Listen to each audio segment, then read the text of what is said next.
Greetings, salutations, respect, and love. I am Scott. You're in the Prog Corner. Today we're going to be doing something pretty exciting. We are going to take the #1 ranked albums over there on Progarchives, and I'm going to rank them for you. I'm not going to use my rankings. I'm going to use the Progarchives scores.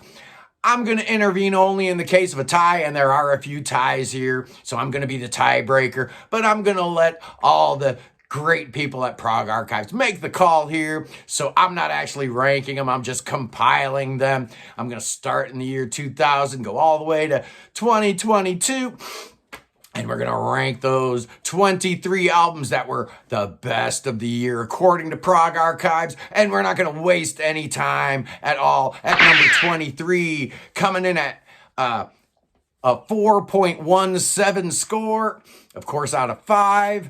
From 2019, it's IQ Resistance. This is their 12th album. This feels ridiculously low. This is actually a really, really great album. Songs like The Great Spirit Way and Fallout.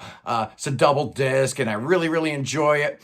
It's an absolute crime and a travesty that this one ranks at number 23. At number 23, from the year 2003, it's Riverside's debut album, Out of Myself. Yeah, the great Polish progressive metal band just dropped their new album, and I really, really like it. I like all their albums, but this first one had a lot of really great stuff. The Same River, The Curtain Falls, Okay. Well, just great, great songs. I really dig Riverside. It's got a 4.19 score over there at Progarchives. Here's our first tie, boys and girls. Yeah, number 21. I'm breaking this tie. It was a two-way tie with the score of 4.20 from 2010. It's Hypno 69 and their 5th and final album, Legacy. I had never even heard of this band until about a year ago when I did my ranking obscure prog albums series. A couple people had suggested this album. What a great, great call. These guys are from Belgium. They're kind of space rock like but it's just really, really good. I need to go back and check out some of the earlier stuff because I dig this one. Also coming in with a 4.20 score, I'm ranking it at number 20. From the year 2011, it's Steven Wilson and Grace for Drowning. I wonder how many times Steven Wilson's going to make an appearance on this episode. It's 5. But Grace for Drowning comes in with a 4.20 score. And why wouldn't it when you've got Jordan Rudess, Theo Travis, Nick Beggs, Tony Levin, Pat Mastelotto, Trey Gunn, and Steve Hackett? It's a really, really good album. I like it a lot. In fact, I like it better than a lot of Porcupine Tree albums. At number 19... yeah, let's see. Yeah, number 19. From 2006, coming in with a score of 4.21 over there on Progarchives, it's the great French band Nemo and C Part 1. C Part 2 came out the next year. You guys know I am a huge fan of JPL's Jean-Pierre Louvaton. I think he's an absolute genius. I love all 9 Nemo albums. I love all of JPL's solo stuff. C Part 1 might be his best work. I don't know. It's fantastic. You guys know I love me some JPL. At number 18 from 2009, we're going back to Poland with Riverside's 4th album. This time it's Anno, Domini, High Definition, clocking in with a score of 4.22 over there on Progarchives. Why is this album so great? Well, it's got Egoist Hedonist on it. It's got Left Out on it. It's got Hybrid Times on it. Fantastic stuff. The whole album is just phenomenal. I really, really like it. It's their last album before they started doing some new things and some different soundscapes, changing their sound a little bit. But I really dig it at number 17. Hey, we got another tie on our hands. It's a two-way tie. Yeah, with the score of 4.23 from 2008. It's Dan Britton's Birds and Buildings, and the album's Bantam to Behemoth. This was his first album as Birds and Buildings. In 2013, he dropped The Multipurpose Trap. Also a really good record. This guy's been around a long, long time. You might know him from his work with Deluge Grandeur, which is a little bit more symphonic. This stuff is crazy. Magma meets Genesis, I guess you could say. And also coming in with a score of 4.23, I'm giving this the 16th position from the year 2000. It's Pain of Salvation and the Perfect Element Part 1.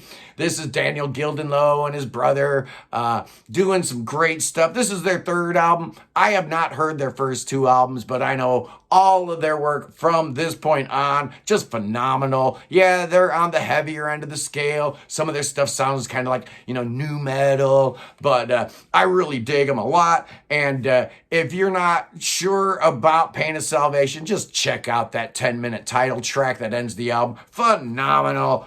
Coming in with a score of 4.24 in 15th place from the year 2014.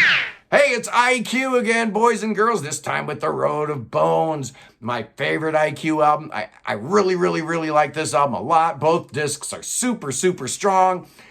I don't know if one's a main disc and one's a bonus disc or if it's a double album. I really don't know. But I do know that I like every song on here, especially that 19-minute epic Without Walls. Just phenomenal. It's Peter Nichols. It's Mike Holmes. It's Neil Durant, Tim Esau, and Paul Cook. IQ's just phenomenal. I love them. Hey, we got another tie coming in at 14th place at 4.25 on the Progarchives rating score from 2016. The number one album of 2016 was Universal Totem Orchestra and their third album, Mathematical Mother. This is their third album. They haven't done anything since. Apparently, this band formed from a Zool band called Runaway Totem. These guys are from Italy, and I guess the Zool crowd gives them a little bit of heat because they're not pure Zool. Well, who is but Magma, right? They invented it. The only real true Zool band is Magma, but this is a really, really cool album. It's bombastic. It's really playful. It's really complicated. To me, it's more Rio than Zool, but it's got a lot of really great stuff and some cool vocals from a female vocalist, Anna something. I can't remember her name. Sharing the 4.25 score and coming in 13th place from 2005, it's Opeth and Ghost Reveries, their 8th album, and the last hurrah of the Cookie Monster vocals. This was their last with the death growls that I absolutely despise so much, but there's some good material in here. I really do like Opeth. Obviously, I like them a whole lot better once they got rid of the Cookie Monster and did clean vocals and just decided to be a prog band. So much better to these ears, but people really like that heavier style that Opeth brought on, and Ghost Reveries is one of those albums that people hold up in really high esteem, whatever. At number 12, we got a three-way tie at 4.26. So I'm calling my number 12 album Magma and their return, K.A., Kontarkos, and Tyria. These guys kind of broke up. This was their comeback album. They hadn't done any new material in like 20 years when Christian Vander decided to get the band back together, put out a new record. Although it's a new record, this was all material that was written back in 1973, 1974. So it's got that classic Magma feel. And if you're a Zool head, I know you love this album. The next album coming in with a 4.26, I'm putting this in 11th place. And it's Opeth's Blackwater Park, named after some German band I've never heard before. This is their 5th album, the very first one produced by Steven Wilson. And for a lot of people, this is, Apex, Pinnacle, Opeth. I don't know about all that because I'm just not a huge fan of those older records. But I really do like a couple songs on here. The Leper Affinity's really, really great. And Drapery Falls, I like that one. But overall, yeah, I prefer The Sorceress and Pale Communion. That kind of Opeth for sure. Also coming in with a 4.26 in 10th place from 2012, it's Änglagård and Viljans Oga, their 3rd album. Another album that we waited forever for, like 20 years for their 3rd album. Not quite, but it felt like it. And we were not disappointed. This thing is every bit as good as the 2 albums they dropped in the 90s, if not better. I really like Hybris and Epilogue, but I think this might be my favorite Änglagård album. It's just terrific. Everything you want from Änglagård right here without all those annoying vocals getting in your way. At number 9, clocking in with the Progarchives score of 4.27 from the year 2002. Yeah, Steven Wilson's making another appearance with Porcupine Trees in Absentia. Obviously, this is their 7th album and their first with the services of the great drummer Gavin Harrison. And this one's got such cool songs on it, man. This one is more song-based than the other Porcupine Tree album on this list we're going to talk about in a minute. The Sound of Music and Trains and Gravity Eyelids. I just love those tracks. Phenomenal. This was the album that made me a Porcupine Tree fan back in 2002 for sure. Clocking in at number 8. Hey, it's Porcupine Tree, only this time from 2007. Their 9th album, Fear of a Blank Planet. Obviously, Steven Wilson got this title from Public Enemy album, Fear of a Black Planet. So this album definitely has a different flavor to it, but it is anchored by and completely dominated by Anesthetize, that amazing 17-minute long track.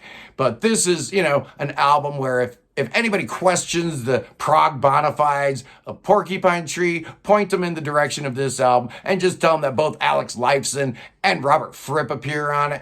It doesn't get much more prog than that, man. At number 7, clocking in with a Progarchives score of 4.29. Hey, it's Steven Wilson, Hand Cannot Erase from 2015, and I just can't say enough good things about Hand Cannot Erase. Just amazing. It was Steven Wilson's 4th solo album. Possibly his best solo album. I think it's my favorite solo album from him. You've got 3 Years Older, you've got Ancestral, you've got Home Invasion, you got Dave Gregory from XTC. It's just phenomenal. It's perfect. I love the story. I love the songwriting. Just really, really great. And now we're getting into a 3-way tie at 4.30 on the Progarchives score. So in 6th place, I'm going to go with 2021's Shamblemats 2. What a great, great record. 2 Norwegian guys who are in love with Magma and King Crimson, obviously. They were in a band called Fallen Foul while they were in college. These 2 guys, it's a Simon Elgenson and Eric Husum. I have no idea who they are, but man, both Shamblemats albums are really, really great, especially Shamblemats 2. Terrific, well-deserving its number 1 slot. Also coming in with a Progarchives score of 4.30, it's 2018's All Traps on Earth and their amazing debut album, A Drop of Light. Yeah, this is 3 guys, past and present, from Änglagård, and one of them's daughter. So you got Johan Brand and his daughter Miranda doing the vocalizations. You got Thomas Johnson and Eric Hammerstrom. So yeah, if you like Magma and if you like Änglagård, there's no reason in the world you wouldn't die for this All Traps on Earth. It's just really, really great. I love it a lot from 2018. And our 3rd album coming in with a 4.30 score, clocking in at 4th position from 2013. Of course, it's Steven Wilson, man. He's dominating these rankings here with The Raven That Refused to Sing and Other Stories. La, la, la. When you've got songs like Luminol and Holy Drinker and Drive Home. You don't need me to tell you how great this album is. You got Guthrie Govan and Nick Baggs and Adam Holzman and Theo Travis, Jacko Jackson. Even Alan Parsons makes an appearance here. The great Marco Minimum is on drums, which is fun because apparently he and Steven Wilson hate each other. So this will, really stand up as obviously the last time those 2 guys ever play together, but it's just a phenomenal album. Steven Wilson at his absolute proggiest best, and coming in at number 3 on the countdown with a Progarchives score of 4.33. It's 2020's Dwellers of the Deep from Wobbler. I am a huge Wobbler fan. I love Dwellers of the Deep. I think it's almost as good as its mighty predecessor, but it's so exciting to see a band take the sounds from the 70s, create something new and interesting and exciting. Lars Fredrik Frøli has a new solo album coming out here in a couple months that apparently some of that material was slated for a new Wobbler album, but with the pandemic and everything, they had to put everything on hold. So he's putting out a great new solo album here. I'm really looking forward to it. And at number 2, with a Prog Archive score of 4.35, hey, it's Wobbler again. This time it's 2017's From Silence to Somewhere, one of the greatest modern prog albums. Absolutely, possibly my favorite 21st century prog album. I just love everything about this. I love Wobbler. This was the album that the band really came into their own. Its predecessor, Rights at Dawn, was good, but this one's got a new guitar player, so the lineup is set, and From Silence to Somewhere, just amazing. But I do have a number 1. And if you were keeping track, you noticed that we didn't have 2022's number 1 listed here, with an insane Prog Archive score of 4.42. It is Infinien and Beyond the Veil. For weeks leading up to this, the number 1 album of 2022 has been Toe Hiders. I have little to no memory of these memories, but it actually got supplanted by Infinien last week, so I had to change up the episode here to reflect the actual number 1 record of 2022. It's Infinien. This is their 3rd album. It's a band out of Philadelphia, led by the singer Chrissy Loftus. Amazing vocals, but this band is really odd, man. They play in all these weird time signatures. They got a real jazzy touch going on, but all these Middle Eastern influences. And, I just expect Chrissy to start scat singing sometimes in the middle of these crazy, wonky jazz. I don't even know what this band sounds like. Usually I listen to a band, I can come up with a couple reference points. Oh, this sounds like District 97 or Bentley. These guys don't sound like anything like either of those bands. But they are phenomenal, and they are the number 1 album of 2022. And with the incredible score of 4.42, they are the number one album of the 21st century. And obviously, recency bias has a lot to do with that high score. Also, the fact that it has the least number of reviews of any of the number 1 albums may have something to do with it. I noticed at the end of the year, Prog Archives does like a data dump where they remove some of the minimum requirements for albums on the year-end lists. So maybe there'll be some fallout in the next couple months. We'll have to keep an eye out on that. But that is the number 1 albums of the 21st century, ranked just for you guys. It's just amazing how much stuff we had there by Steven Wilson and Opeth. Wobbler, just a handful of bands. Riverside kind of took up the whole thing. But hey, we also got to talk about, about Nemo a little bit. So I am enjoying that. Anyway, that's it for today, kiddies. I love you guys. Peace in the Middle East. God save the king. And Princess Charlotte too. Why not? Why not? See you guys.